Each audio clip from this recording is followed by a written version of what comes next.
Bonjour à tous, aujourd'hui je vais vous parler de Glace et d'acier de Alizé Villemain-Bourgeois et c'est une dark fantasy.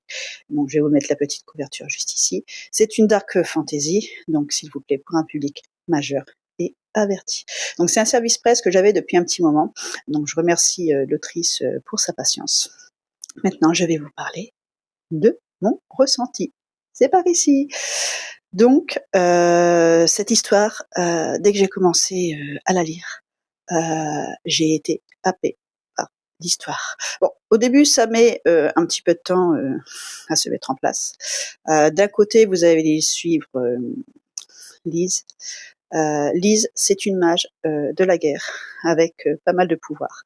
Donc, beaucoup de personnes la craignent.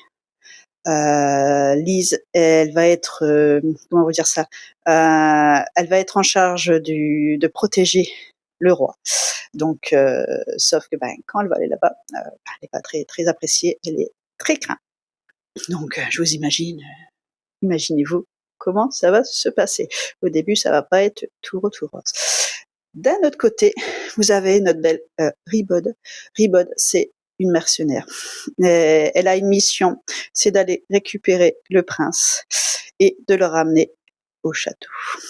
Qui dit récupérer le prince, dit péripéties.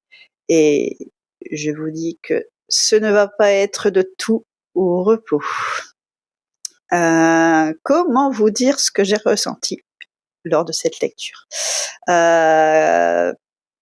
Tout d'abord, je commence tout doucement à me mettre dans la dark fantasy et cette histoire m'a donné envie dès que j'ai lu le résumé et la couverture qui est vraiment sublime. Dès que j'ai commencé l'histoire, au début j'avais un petit peu du mal à me mettre dedans, mais au fur et à mesure du temps, en fait, j'avais vraiment du mal à lâcher cette histoire. Un chapitre, on suit Lise, un chapitre, on suit Ribod, et franchement, je vous jure que cette histoire, elle va vous happer. Elle est remplie d'action, elle est remplie de magie, de sorcellerie. Les chapitres, ça va, c'est qu'ils sont ni trop longs, ni trop courts. Ça, c'est ce que j'ai vraiment apprécié.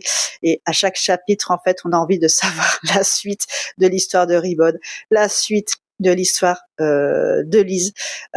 C'était vraiment une dark fantasy très très prenante pour moi. Je l'ai lu en quelques jours, je l'ai dévoré en fait. Oui, c'est ça le mot, dévorer cette histoire. Cette histoire, par contre, c'était un one shot.